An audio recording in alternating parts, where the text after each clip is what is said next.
प्यारे बच्चों, आज हम कक्षा 10 की विज्ञान की वर्कशीट नंबर 37 करेंगे। वर्कशीट का नाम है बच्चों जैव प्रक्रम और ये लेसन नंबर 6 में से ली गई है। तो देखिए लेसन नंबर 6 में से ये वर्कशीट ली गई है। जीवों द्वारा पोषण, श्वसन, उत्सर्जन, परिसंचरण, वृद्धि एवं जनन आदि प्रदर्शित किए जाने वाली मूल जैविक क्रियाएं होती हैं। तो बच्चों देखिए पोषण के बारे में स्टडी करते हैं। पोषण क्या है? पोषण है भोजन ग्रहण करने और इसे ऊर्जा और जीवन के लिए अन्य आवश्यक पोषक तत्वों में परिवर्तित करने की प्रक्रिया होती है। पोषक तत्व वे पदार्थ हैं जो पोषण प्रदान करते हैं। पोषक तत्व क्या हैं? जो पोषण प्रदान करते हैं। वृद्धि, विकास, प्रोटीन संश्लेषण और अन्य पदार्थों को संश्लेषित करने के लिए जीवों को पोषक तत्वों की आवश्यकता होती है। यहाँ हमें पोषण की विभिन्न विधियाँ पढ़ेंगे। तो देखिए पोषण की विधियाँ, सभी जीवों में ऊर्जा और पदार्थ की सामान्य आवश्यकता समान है, लेकिन इसकी आपूर्ति विभिन्न विधियों से होती है। अतः पोषण की दो विधियाँ हैं, स्वपोषी पोषण और विषमपोषी पोषण। स्वपोषी पोषण क्या होता है? कुछ जीव अकार्बनिक स्रोतों से CO2 और H2O के रूप में सरल भोज्य पदार्थ प्राप्त करते हैं। CO2, H2O और सूर्य के प्रकाश में अपना भोजन बनाते हैं, जैसे हरे पौधे, शैवाल और कुछ जीवाणु। विषमपोषी पोषण क्या है? जटिल पदार्थों को सरल पदार्थों में खंडित करते हैं ताकि वे जीव के समाक्षरण और रखरखाव और वृद्धि में प्रयुक्त हो सकें, जैसे सभी जंतु, मानव और कवक इसमें आते हैं। कार्बोहाइड्रेट पौधों को ऊर्जा प्रदान करने में प्रयुक्त होता है। जो कार्बोहाइड्रेट तुरंत प्रयुक्त नहीं होता है वह मंड अथवा स्टार्च के रूप में संचित कर लिया जाता है। प्रकाश संश्लेषण वह प्रक्रिया जिसमें स्वपोषी सूर्य के प्रकाश क्लोरोफिल की उपस्थिति में कार्बन डाइऑक्साइड वायु से और जल मिट्टी से प्राप्त करके कार्बोहाइड्रेट में परिवर्तित कर देते हैं। प्रकाश संश्लेषण वह प्रक्रिया है जिसमें स्वपोषी क्या करते हैं? CO2 और क्लोरोफिल की उपस्थिति में सूर्य का प्रकाश लेते हैं और जल की उपस्थिति में भोजन बनाते हैं। यानी इसके लिए 4 चीज़ों का पौधे प्रयोग करते हैं: सूर्य का प्रकाश, क्लोरोफिल, CO2 और H2O। इनका प्रयोग करके भोजन अथवा ग्लूकोज तैयार करते हैं। उत्पादित ग्लूकोज विभिन्न कोशिकीय क्रियाओं को संपन्न करने में प्रयुक्त होता है।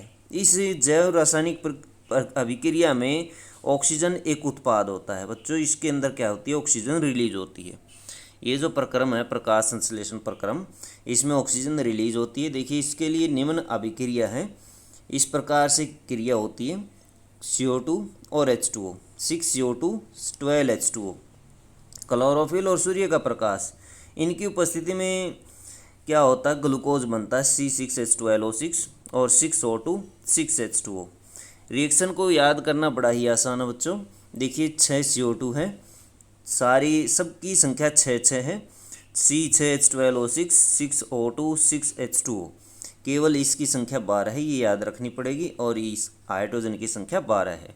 तो इस तरह से आप इसको याद रख सकते हैं। आगे देखिए प्रकाश संश्लेषण के लिए उपयुक्त पदार्थ कौन कौन से पदार्थ उपयुक्त हैं? कार्बन डाइऑक्साइड, जल और सूर्य का प्रकाश। स्टोमेटा द्वारा प्रवेश, यानी स्टोमेटा अथवा रंध्र उपस्थित होते पत्तियों के ऊपर। पत्तियों के निचले स्तर पर छोटे छोटे छिद्र होते हैं, उन्हें स्टोमेटा कहा जाता है, जिनके माध्यम से CO2 अथवा कार्बन डाइऑक्साइड ली जाती है। ग्लूकोज के निर्माण में कार्बन डाइऑक्साइड तथा ऑक्सीजन के स्रोत के रूप में इसका उपयोग किया जाता है। जल जड़ों द्वारा अवशोषित किया जाता है, जमीन से जड़ अवशोषित किया जाता है। ग्लूकोज में हाइड्रोजन के स्रोत के रूप में तथा ऑक्सीजन के गैसीय निर्माण में इसका प्रयोग होता है। सूर्य का प्रकाश, क्लोरोफिल नाम का एक वर्णक पाया जाता है पत्तियों में, जिसकी वजह से पत्तियों का रंग हरा होता है। हरा वर्णक इसको कहा जाता है। ये क्लोरोफिल क्या करता है? सूर्य के प्रकाश को अवशोषित करता है, यानी सूर्य के प्रकाश को अवशोषित करने में सहायता करता है। प्रकाश संश्लेषण में ऊर्जा स्रोत के रूप में इसका प्रयोग किया जाता है। प्रकाश संश्लेषण का स्थान, कोशिका में उपस्थित एक विशिष्ट कोशिकांग क्लोरोप्लास्ट, जिसमें क्लोरोफिल होता है, में एक प्रकाश संश्लेषण क्रिया होती है। क्लोरोफिल हरा वर्णक होता है, सिर्फ पत्ती में मौजूद होता है, तने का हरा रंग ही नहीं देता अपितु सूर्य के प्रकाश को भी अवशोषित करता है। क्लोरोफिल पत्तियों में मौजूद होता है और तने में भी मौजूद होता है। जिन पौधों में पत्तियां नहीं होती उनके अंदर तना प्रकाश संश्लेषण का काम करता है। प्रकाश संश्लेषण के निम्न चरण हैं। इसके 3 चरण होते हैं। चरण नंबर 1, क्लोरोफिल द्वारा प्रकाश ऊर्जा को अवशोषित कर लेना। सबसे पहला चरण होता है क्लोरोफिल जो उपस्थित होता है पत्तियों में, वो प्रकाश अथवा सूर्य के प्रकाश को अवशोषित कर लेता है। चरण नंबर 2, प्रकाश ऊर्जा को रासायनिक ऊर्जा में रूपांतरित कर देता है और जल अणुओं का हाइड्रोजन ऑक्सीजन में अपघटन कर देता है। क्या करता? प्रकाश ऊर्जा को रासायनिक ऊर्जा में परिवर्तित कर देता है और जल के अणुओं को हाइड्रोजन और ऑक्सीजन में तोड़ देता है। चरण नंबर 3, कार्बन डाइऑक्साइड का कार्बोहाइड्रेट जैसे ग्लूकोज में अपचयन हो जाता है। तो इस तरह से इसके प्रकाश संश्लेषण प्रक्रिया के 3 चरण होते हैं। यह आवश्यक नहीं है कि ये चरण तत्काल एक के बाद दूसरा हो। उदाहरण के लिए मरुदभिद पौधे रात्रि में कार्बन डाइऑक्साइड लेते हैं और एक मध्यस्थ उत्पाद बनाते हैं। दिन में क्लोरोफिल ऊर्जा अवशोषित होती है, अवशोषित करके अंतिम उत्पाद बनाते हैं। दिन में क्लोरोफिल ऊर्जा अवशोषित होती है जिसके कारण अंतिम उत्पाद बनता है। यानी रात्रि के समय CO2 ली और उसके बाद दिन में सूर्य का प्रकाश लिया। यानी क्या लिया? सबसे पहला चरण आया कार्बन डाइऑक्साइड लेने का। जबकि प्रकाश संश्लेषण के चरण 1 में हमने पढ़ा था कि क्लोरोफिल सूर्य का प्रकाश सबसे पहले अवशोषित करता है, लेकिन मरुदभिद पौधे क्या करते हैं? पहले कार्बन डाइऑक्साइड लेते हैं, उसके बाद में क्लोरोफिल सूर्य के प्रकाश को अवशोषित करता है दिन के समय में। सोचिए और उत्तर दीजिए।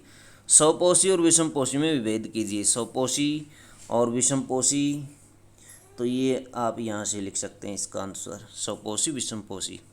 उस प्रक्रिया की व्याख्या कीजिए जिसके द्वारा स्वपोषी अपना भोजन बनाते हैं। इस प्रक्रिया का जैव रासायनिक समीकरण भी लिखिए। प्रकाश संश्लेषण वो प्रक्रिया है और इसके लिए समीकरण आप ये लिख सकते हैं। क्वेश्चन नंबर 2 का आंसर। क्वेश्चन नंबर 3 है, प्रकाश संश्लेषण के लिए उपयुक्त पदार्थ कौन कौन से हैं? ये पदार्थ किस प्रकार प्रक्रिया में सहायक होते हैं? तो पदार्थ कौन कौन से हैं तो आप ये टेबल में देख सकते हैं। ये पदार्थ हैं CO2, जल और सूर्य का प्रकाश। ये पूरी टेबल आप इसमें लिखेंगे। क्वेश्चन नंबर 4 है, प्रकाश संश्लेषण कहाँ पर होता है? पौधों की पत्तियों में होता है। कभी कभी ये तने में भी होता है। जिन पौधों में पत्तियाँ नहीं होती उनमें ये तने में होता है। प्रकाश संश्लेषण के लिए विभिन्न चरणों को लिखिए। तो विभिन्न चरण नंबर 1, 2, 3, तो ये तीनों चरण आप लिख देंगे। तो बच्चों ये थी आपकी साइंस की वर्कशीट। वीडियो अच्छी लगे तो लाइक करें, हमारे चैनल को सब्सक्राइब करें।